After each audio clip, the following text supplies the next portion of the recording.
disepakatilah kita survei kemana-mana, disepakatilah di Ambon, di Bali. Dengan apa mereka bisa membunuh saudara kita di belahan bumi yang lain, kita juga bisa membunuh mereka di sini. Tapi dengan apa gitu loh? Akhirnya disepakati menggunakan bom. Dengan apa? Dengan alasan kalau menggunakan bom lebih efektif, bisa membunuh orang banyak gitu. Dan waktu itu serem ya Mbak ya. Waktu itu tahun 2002 itu bom pertama kali besar. Dan sampai sekarang disebut bom Bali 1 itu menewaskan 200 orang lebih gitu.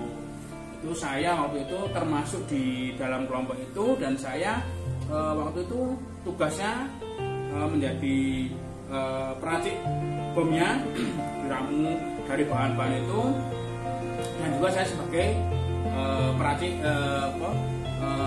pembikin timernya. Timer itu bom itu mau dibikin berapa menit meletus atau dibikin bagaimana, itu saya waktu itu ketemu langsung dengan Dulmatin itu ahli elektroniknya. Kalau belajar bomnya langsung ke dokter Askari.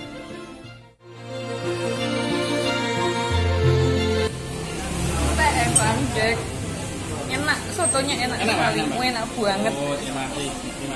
Aku baru apa ya, bawang putihnya tuh berasa, terus gurih pura, nagih. Ngomong-ngomong Bang Jack, maaf ya, ini nama asli apa? Oh, ini nama panggilan Mbak. Kalau nama asli saya coba itu di kalangan teman-teman. Saya betul Jack. Dulu saya kan juga di teman-teman itu juga saya sering dipanggil Jack Harun gitu. Warung soto itu kan pertama di Suharjo Mbak. Saya orang Solo, KTP Solo, tapi punya warung pertama malah di Suharjo. Kemudian di sini di Solo ini baru yaitu hanya mulai bulan ini. Saya berjalan 1 minggu lah ini. Setelah Idul Fitri kita buka di Solo, dan saya sangat senang. Dalam artian apa? Saya orang Solo, punya warung di Solo, dan harapannya di sini lebih bisa maksimal. Pertama, teman-teman bisa lebih banyak yang di sini karena daerah kota, dan kita jam bukanya juga lebih lama sampai jam 2 siang itu. Sampean maaf ya, bekas napi teroris ya. Maaf. Iya memang. Itu benar tuh. Betul. Iya ceritanya. Ya, kalau mau cerita lebih detail, yuk kita ke dalam aja, ke kantor yayasan biar lebih adem dan lebih kondusif. Kalau di sini kan rame, banyak di sini. Ayo. Boleh. Terima kasih. Yuk.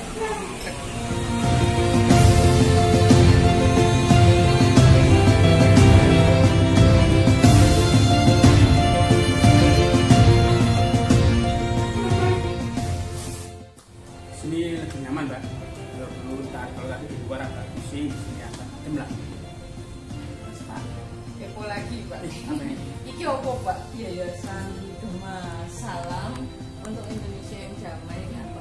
Oh, ini ceritanya ini adalah yayasan Gema Salam, ini wadah pembinaan untuk Snapiter. Ini dibikin oleh Pak Rudi, waktu itu wali kota Surakarta. Beliau menyampaikan ke saya, Mas Jack, apa yang bisa kita kasihkan, kita peduli dengan teman-teman. Akhirnya dari beliau, udah Mas kita bikin wadah yuk untuk pembinaan teman-teman. Akhirnya disepakati ini, dan nama ini pemberian dari almarhum Pak Kiai dari MUI.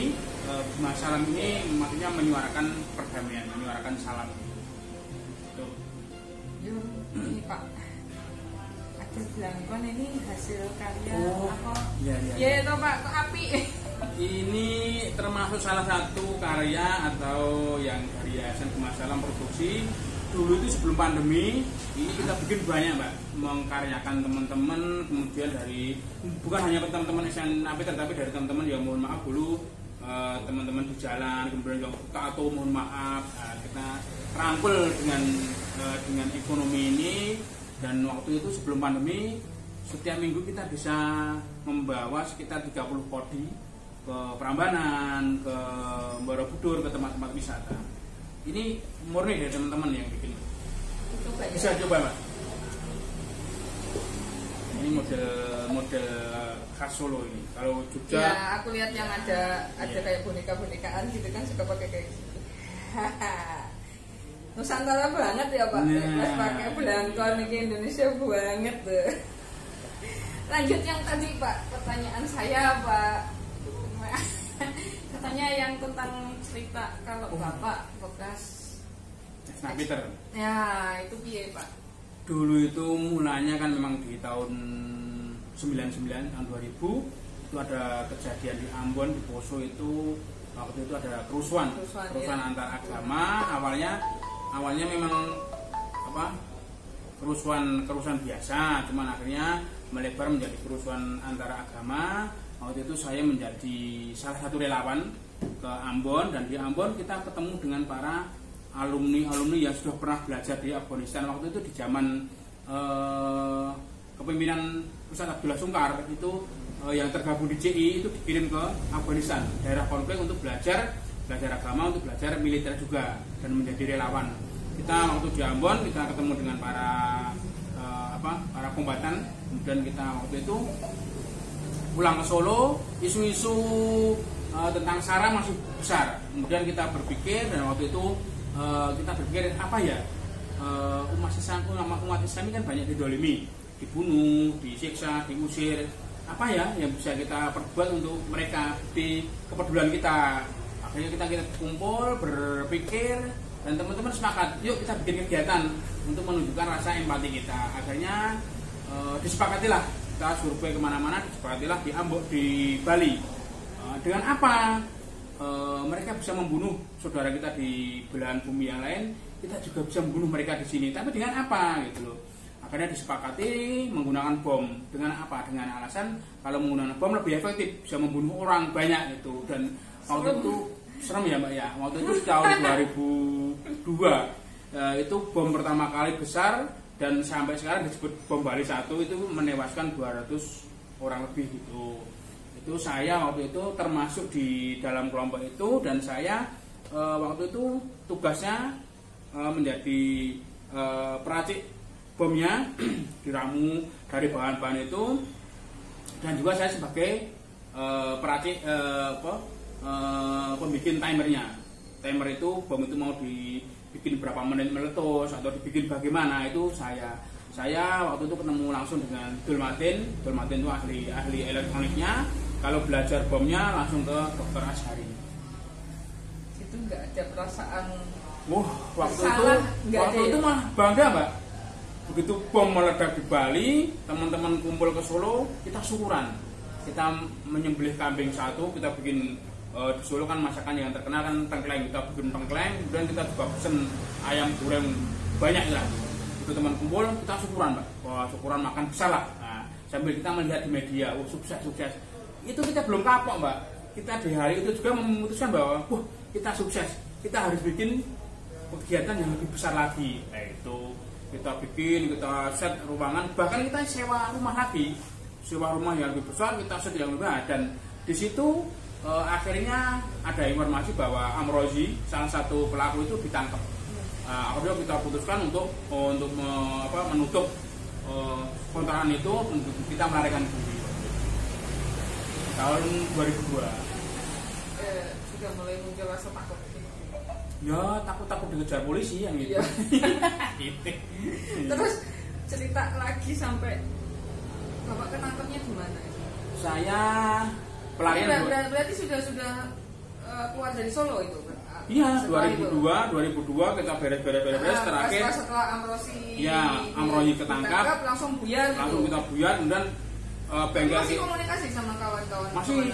Jadi waktu 2002 itu bengkel kita tutup, pembagian tugas. Semua barang, sisa bom, sisa peluru, sisa senjata kita dipasrahkan saya bawa ke rumah saya yang di Jogja, rumah ibu saya di Jogja. Kita kumpul di sana, terus saya kembali ke Solo, kita pelarian. Masing-masing orang dikasih uang 500.000. Silahkan pergi sejauh-jauhnya. Uang 500.000 sampai mana? Akhirnya kita pelarian selama 2 tahun. Di pelarian itu saya sampai Jawa aja lah. Berpikir lagi, wah kayaknya aman lah, kita bikin lagi. Kemudian saya belum kapok. Walaupun sudah banyak teman-teman yang ditangkap. Kemudian saya waktu itu ketemu lagi dengan Nurdin. Akhirnya mengadakan musyawarah. Udahlah, kita bikin lagi. Di mana? di Surabaya gitu. Kita mau ngebom konsulat Surabaya. Di Surabaya ada beberapa konsulat. Kita mau sikat itu termasuk di PLTU Python. PLTU Python kan ada aset-aset luar negeri. Nah, kemudian kita juga mau mengadakan perampokan di pabrik jamur di Malang. Jadi kita punya pos di Pacet di Batu itu, kita pos di situ, kemudian kita suruh ke Python, suruh ke Surabaya, suruh ke Malang itu. Tapi di hari ke-10, malam ke-10 itu kita digerebek. Kita bubar lagi gitu, nggak jadi, aksi itu nggak jadi. Masuk ke Solo, kemudian kita di Solo akhirnya kenanya Jul setelah dari Malang itu. Berarti 2004 saya kenanya. Rasanya piye, Pak? Rasanya ketangkep itu mangkel apa takut atau gimana? Pertama ya, wah ketangkep ya itu sedihnya ketangkep itu loh. Sedih ketangkep tidak bisa berbuat lagi. Cuman di dalam ketangkep itu kita juga bersyukur. Itulah awal mula saya bisa kembali, bisa sadar karena saya ketangkep, kemudian saya dibawa ke Jakarta di Polda Metro Jaya. Disitulah dalam artian hidayah Allah. Waktu itu dari Pak Victor ini non muslim, penyidik saya ngasih fasilitas handphonenya untuk komunikasi dengan orang tua saya, dengan istri saya, dengan ibu saya, dan alhamdulillah dengan bantuan Pak Victor itu saya bisa sadar dari nasihat ibu saya, simbok saya, nasihat dari istri saya. Akhirnya udahlah, ini jalan saya keliru, saya putuskan untuk ya udahlah, ini sudah selesai, kita jalani, kita sadar, besok kita kembali bebas, kita memulai hidup yang baru. Berapa lama, Pak? Saya vonisnya 6 tahun, cuman saya menjalani sekitar 4,5 tahun. Saya bebas di tahun 2008. Terus langsung bikin foto? Belum 2008 itu penyakitnya atau psikisnya orang yang bebas itu blank, Mbak. Pulang nggak punya teman, pulang nggak punya pekerjaan, pokoknya nggak punya. Orang masih takut ya, berarti sama iya, orang ya. Dan masyarakat juga masih menolak, iya enggak itu loh kita. Dan itu masa-masa yang seharusnya keluarga, tetangga, pemerintah seharusnya masuk merangkul, kemudian itulah. Tapi waktu itu karena memang kondisinya seperti itu, kita harus hidup sendiri, kita harus memulai hidup sendiri. Ya udahlah, kita jalani 2008, kemudian kita pernah ikut salah satu restoran, kemudian kita juga pernah usaha sendiri, kita buka angkringan waktu itu malam hari, cuman karena kondisinya malam, fisik kita tidak kuat, dan juga kita pikir kalau malam hari itu kan cenderung sepi gitu loh. Akhirnya kita waktu itu berpikir apa ya yang kita usaha yang masyarakat suka, kemudian waktunya juga siang gitu. Akhirnya kita udahlah, angkringan kita tutup, kita buka warung soto. Belum di sini, Pak, belum di Solo. Kita waktu itu. Tapi memang Bapak suka masak, berarti? Suka jajan, suka makan gitu loh. Saya suka kuliner. Soalnya kalau misalnya nggak suka, masih rasanya nggak enak, Pak. Kita rasanya enak kok. Berarti Bapak tuh ada keahlian masaknya tuh ada tuh. Iya, karena mungkin seneng makan, seneng kuliner. Akhirnya waktu itu ya berbeda itu. Kemudian waktu itu pernah biar sama Pak Ganjar, Mas, gue kok so ngeracik soto lah. Saya dulu kan ngeracik bom, Pak, gitu. Jadi ya Mbak, kita sebenarnya kan memang harus begitu. Saya nggak punya keahlian masak, belas nggak punya. Saya itu kan sekolah jurusannya pendidikan. Saya seharusnya menjadi guru begitu loh, SPT. Cuman waktu itu ya tuntutan keluarga, kemudian saya harus apa yang harus saya bisa dan harus untuk memenuhi kebutuhan keluarga. Akhirnya saya buka, karena saya kuliner, saya buka kuliner gitu. Terus kabarnya yang jadi pegawainya Bapak juga ada beberapa. Iya, dulu yang di Sukoharjo itu dan di sini juga itu kita melibatkan teman-teman, siapa yang mau bergabung, semampu kami kita gaji, dan sambil di sini digunakan untuk diskusi. Kamu mau apa, kemampuannya apa, kalau pengen kursus misalnya martabak, ya kita coba kursuskan martabak, ya coba sendiri. Dan waktu itu di sela-sela mereka, teman-teman itu kerja di tempat saya. Kalau sore hari, kalau di Sukoharjo kan kita sampai jam 11 saja. Kemudian sore mereka gunakan untuk jualan, ada yang nasi goreng, ada yang mencoba mie Jawa itu. Kemudian mereka sudah bisa mandiri, mereka buka sendiri. Kalau di sini kita melibatkan, memang ini kita buka sebagai salah satu kegiatan yayasan ini, kegiatan yayasan Gemah Salam, biar Gemah Salam ada pemasukan, makanya kita buka di Solo. Di sini kita melibatkan 2 orang, Mas Hasan itu kasusnya bom Polresta Solo, kemudian Mas Marno itu kasusnya bom Candi Resto di Solo Baru. Mas Marno itu dulu kelompok di, kalau sekarang ISIS itu Mbak. Biasa Pak. Terus aku merinding loh Pak, asli beneran kayak apa ya, maksudnya tuh excited enggak antara percaya enggak percaya, karena kan ya tahu sendiri sekarang kan situasinya seperti ini, masih banyak orang-orang yang menganggap dirinya itu, aku boleh bilang melebihi Tuhan ya Pak, karena mengkafirkan orang lain, bahkan yang satu agama pun dianggap kafir kalau tidak sependapat dengan mereka. Dan Bapak yang sebagai pernah menjalani masa-masa suram ya, aku kalau bilang tanda petik, kok akhirnya bisa menemukan jalan lagi bahwa itu salah, saya sudah mengambil langkah yang salah, walaupun harus melalui proses, harus masuk penjara, harus itu, akhirnya toh kembali gitu. Harapannya kan akan lebih banyak orang-orang yang seperti Bapak. Nah, boleh nitip pesan buat generasi muda mungkin Pak? Ya, saya sudah pernah merasakan, dan ini menjadi, mudah-mudahan bisa menjadi pembelajaran bagi teman-teman yang lain generasi muda, bahwa kita harus berhati-hati pertama dalam mencari guru, karena saya dulu ya salah dalam mencari guru. Harapan kami teman-teman nanti generasi muda bisa pandai-pandailah dalam mencari guru, baik guru di offline atau baik guru di online, karena hari ini banyak teman-teman yang mencari guru di online lebih mudah gitu. Dan juga kita harus berhati-hati dalam mencari pertemanan, baik di online atau di offline, karena di sosial media lah, pokoknya kita harus bijaksana, harus bijak menggunakan sosial media seperti itu. Dan terus terang aja, saya Muslim Pak. Ya, Alhamdulillah memang sampai detik ini masih Muslim, tapi orang tua saya kejawen. Jadi aku lebih sering sebut Muslim kejawen. Jadi aku masih menjalankan tradisi-tradisi yang dijalankan bapak saya.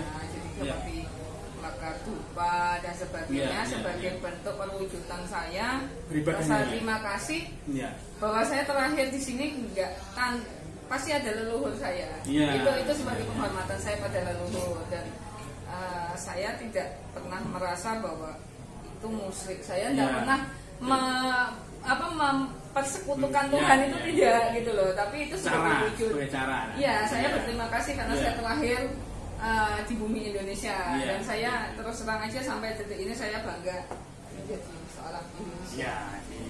Sama Mbak, kita hari ini kita juga sudah NKRI, kita juga sudah bangga, dan terbukti dari Yayasan Gemah Salam ini kita melibatkan mitra-mitranya kita yang waktu itu belum pernah sejarahnya kita itu mengadakan hormat bendera. Dulu kita nggak mau hormat bendera. Di waktu itu hari 17 Agustus kita mengajak teman-teman Esnapiter itu mitra Gemah Salam, kita ajak naik gunung dan kita mengadakan upacara. Nanti bisa teman-teman semua nikmati di YouTube kami, di channel kami di Yayasan Gemah Salam, silahkan nanti, dan juga mohon di dukungannya untuk like dan subscribe. Di situ ada kegiatan kami, termasuk tadi yang besar yaitu pengibaran bendera merah putih sebagai peringatan 17 Agustus. Yang kedua, barusan kami sebagai bukti cinta NKRI, cinta tanah air, kita mengadakan peringatan Hari Bumi Pak. Kita menanam pohon, hampir 200 pohon kita tanam di bantaran sungai, tepatnya di tamannya Pak Rudi, di Taman Sunan Jogokali, di bantaran sungai kita tanam di situ. Dan kita melibatkan Mbak Ika orang Purworejo, perempuan pertama kali yang siap menjadi bom bunuh diri, menjadi pengantin itu. Alhamdulillah hari ini Mbak Ika sudah nyaman bergabung dengan Yayasan Gemah Salam. Kemarin ikut kegiatan Hari Kartini di Solo, kemudian ikut menanam pohon sebagai bukti NKRI, dan juga kita naik di Lawu Mbak, di lereng Lawu kita menanam pohon juga. Mudah-mudahan ini bisa menjadi inspirasi ke teman-teman Esnapiter, keluarganya, dan juga semua orang yang menikmati diskusi kita hari ini. Oke, aku terima kasih sekali ya untuk penjelasannya. Jadi apa ya, semoga apa yang disampaikan Bang Jack ini membuka mata lebih banyak orang bahwa beragama itu harus cerdas. Betul. Jadi boleh fanatik tapi ojo goblok. Kalau Iya. kasarnya orang begitu ya Pak Iya. ya, maaf ya. Jadi Tuhan itu kalau menurut saya tidak akan melihat agamamu apa, tapi selama kamu bisa berbuat baik, kamu akan tetap dianggap sebagai umatnya. Siap, siap. Agama itu hanya media, Siap. hanya apa ya, kostum kita ya. Iya. Tapi kalau untuk memuliakan semuanya sama. Iya. Oke Mbak, siap, siap. Oke, thank you buat waktunya Bang Oke, Mbak. Jack. Terima kasih, Semoga benar-benar bermanfaat ini Iya. bisa membuka mata banyak orang Iya. bahwa Indonesia itu hadir dari keberagaman. Ya. Siap. Oke, terima kasih. Selamat. Atas kehadirannya di Kota Solo. Mudah-mudahan Di nanti Warna, ya. bisa kesini Siap. lagi dengan teman-teman Terima yang kasih, lain. terima Terima kasih. kasih. Terima kasih, Mbak.